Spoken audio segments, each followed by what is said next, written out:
Vamos falar da dengue do tipo 3. É uma nova circulação do vírus dengue tipo 3 aqui no Espírito Santo. Essa circulação foi confirmada pelo Laboratório Central de Saúde Pública do Estado do Espírito Santo, o LACEN, que é ligado diretamente à Secretaria de Estado da Saúde. O que isso representa, gente, né, para a situação da dengue aqui no estado? A gente vai entender agora em uma entrevista ao vivo com o próprio secretário de Estado de Saúde, Tiago Hoffmann. Ei, Tiago, bom dia.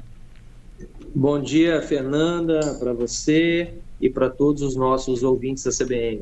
Obrigada, viu, pela sua participação. Tiago, a circulação do vírus tipo 3, ele traz o quê? Ele traz um risco maior, não é, para a situação da dengue no estado? Exatamente, Fernanda. Nós já temos a dengue tipo 1 e tipo 2 circulando ininterruptamente há muitos anos no Espírito Santo. Já a dengue tipo 3, ela não circula no estado há mais de 10 anos. Fora isso, a própria vacina hoje, ela é eficiente para o tipo 1 e tipo 2. Então, nós temos hoje uma população razoavelmente imunizada, tanto pela vacina quanto pelo próprio contágio, né?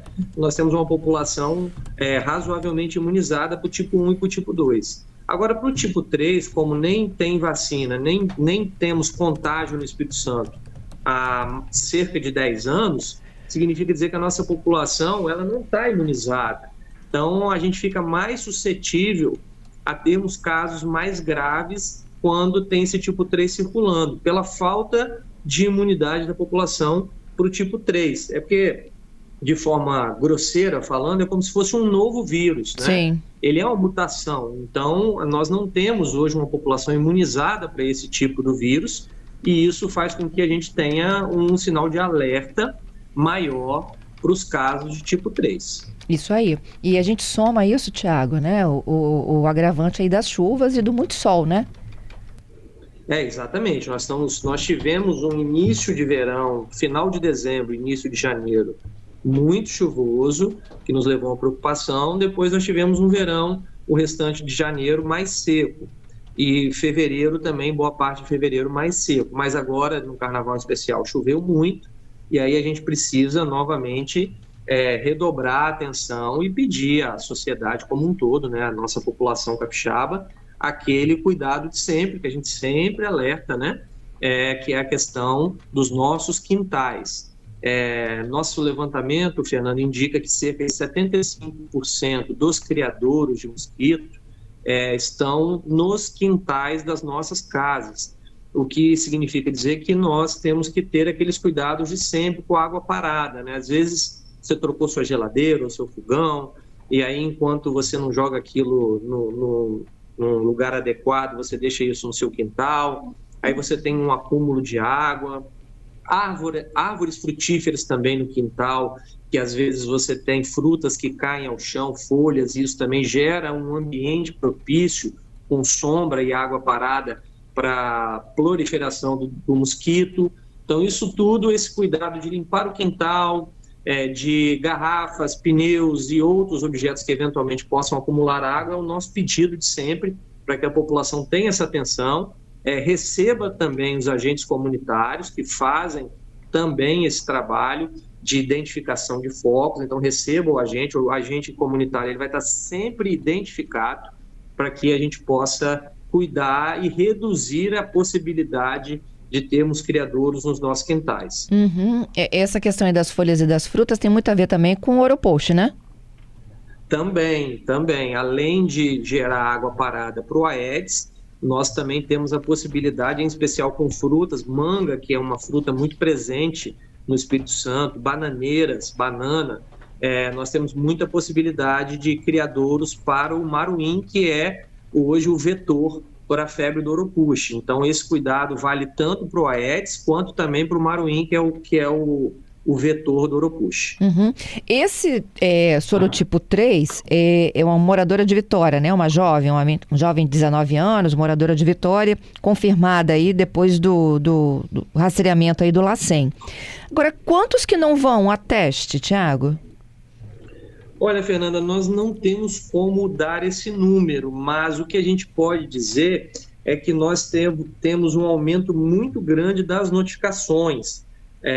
nós estamos com 44 mil notificações agora, dados de hoje, 6/3. Então, isso em comparação ao ano passado, está com um aumento de mais de 20% de notificações. Então, esse aumento, para nós, demonstra que a população está recorrendo mais às unidades de saúde, o que é super positivo, tanto para a saúde individual dessa pessoa, porque se ela está com sintomas fortes, ela precisa procurar uma unidade de saúde, quanto também para que a gente possa acompanhar o andamento da doença pelo território capixaba.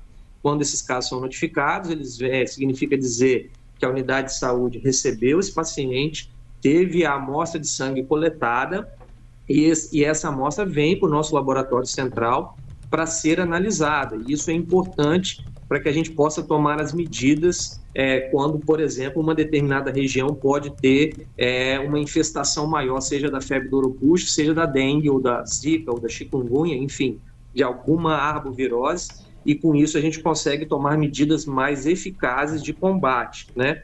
Agora, você falou do caso da moça de Vitória, né, uma menina de 19 anos, mas nós temos um segundo caso também já identificado de um paciente do sexo masculino de Santa Maria de Jetibá.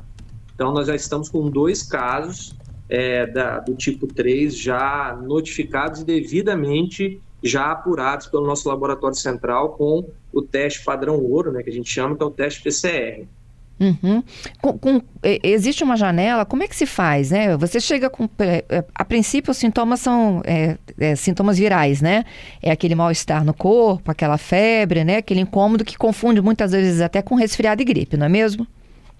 É isso, né? São aqueles sintomas, só que são sintomas um pouco mais fortes. A pessoa, às vezes, está com um sintoma muito, muito pequeno, né? Às vezes ela não vai à unidade de saúde, mas o que a gente recomenda é que sempre vá. Mas em especial que vá quando os sintomas estiverem mais fortes. E aí, quais são os sintomas? Febre, dor de cabeça que não passa, febre que você toma um determinado medicamento antitérmico, e aí esse medicamento funciona por um período e daqui a pouco a febre volta, uma febre ininterrupta, dores pelo corpo, dores nas articulações, nas juntas, dor no fundo dos olhos, manchas pelo corpo. Então, são sintomas que, combinados, nos dão um primeiro indicativo de provável arbovirose, né? Então, nesse caso, em especial, é fundamental que a pessoa procure a unidade de saúde, que ela se mantenha hidratada. Hidratação é, com certeza, melhor remédio para casos de dengue. Então, assim, se mantenha sempre hidratada. Na unidade de saúde, ela vai ser também hidratada. Nós temos um programa de capacitação através da nossa Vigilância Estadual de Saúde. Nós temos um programa de capacitação dos profissionais de saúde que atuam nas unidades para os casos de arbovirose. Então, esses profissionais estão devidamente qualificados por todo o estado do Espírito Santo para atender esse paciente e fazer as recomendações necessárias, inclusive quando necessário algum tipo de medicamento. E o teste PCR é um teste sanguíneo que em alguns dias sai o resultado, e aí ele consegue tipificar. Perfeitamente. Nós recebemos, Fernanda, cerca de 270 mil testes rápidos que foram enviados para os municípios. Esse teste é só para dengue, então é fundamental, e a gente dá essa orientação através de vocês, mas também a gente tem dado essa orientação através de treinamento, que os profissionais de saúde nas unidades, mesmo que você faça o teste rápido, é fundamental a coleta de sangue também para ser enviado ao laboratório central, para que a gente possa, porque às vezes pode dar negativo para dengue, mas vem para o laboratório central e pode ser um falso negativo, ou seja, pode ser positivo, e também pode ser também uma negativo para dengue, mas pode ser o urupuxo ou uma outra arbovirose. Então, no laboratório central, a gente vai fazer essa testagem para todas as arboviroses e a gente vai fazer a identificação caso esse paciente tenha alguma dessas doenças. Fora isso, no caso de dengue, com o teste rápido, a gente não consegue identificar o tipo dela. E mandando para o laboratório central, a gente também consegue diferenciar o tipo 1, o tipo 2 e o tipo 3. Entendido. Então, temos 2 casos só em 2025. Perfeitamente. E a gente não tinha casos do 3 desde quando? 10 anos?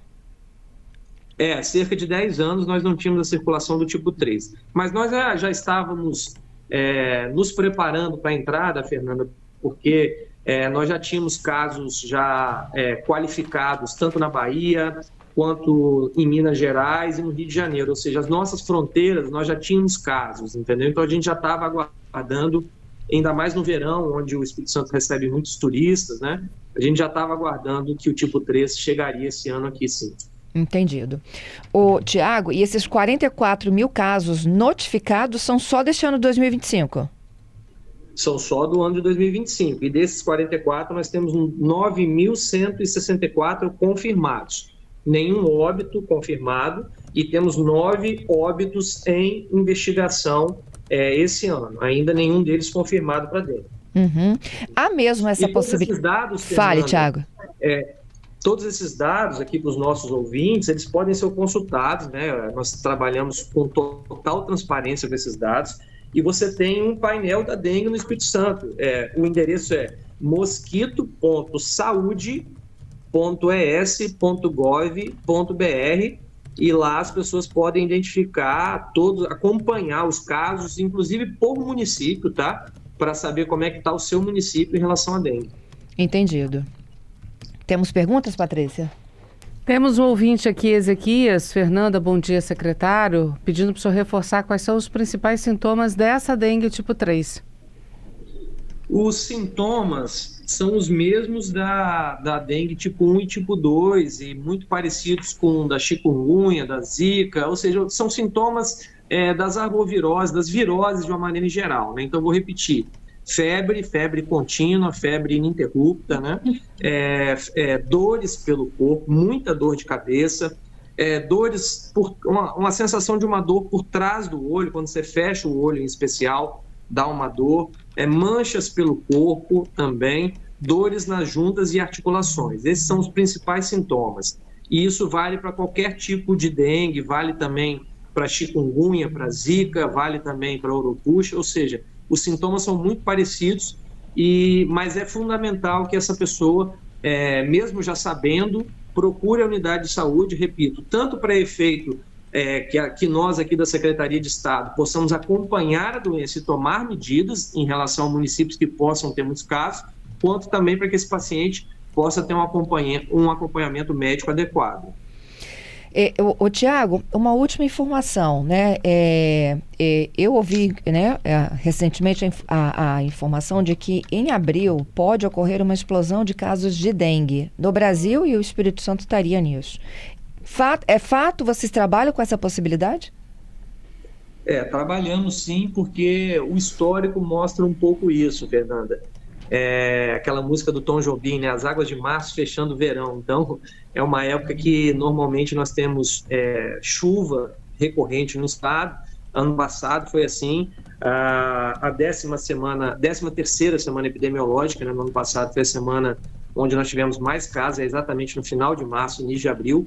Então, essa preocupação a gente tem, por isso que mesmo a gente teve um aumento de notificações, uma redução de casos confirmados e uma redução de casos graves.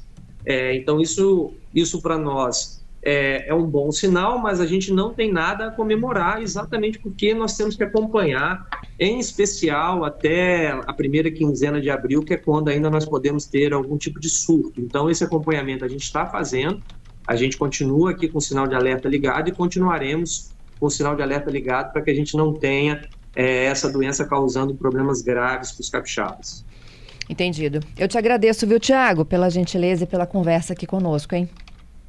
Eu que agradeço, Fernanda, a oportunidade de falar com você mais uma vez, esclarecer as dúvidas e colocar aqui a Secretaria de Saúde à disposição. Repetindo, quem quiser acompanhar é mosquito.saude.es.gov.br. Lá você acompanha todos os dados praticamente em tempo real da dengue no Espírito Santo e de outras arboviroses também. Muito obrigada.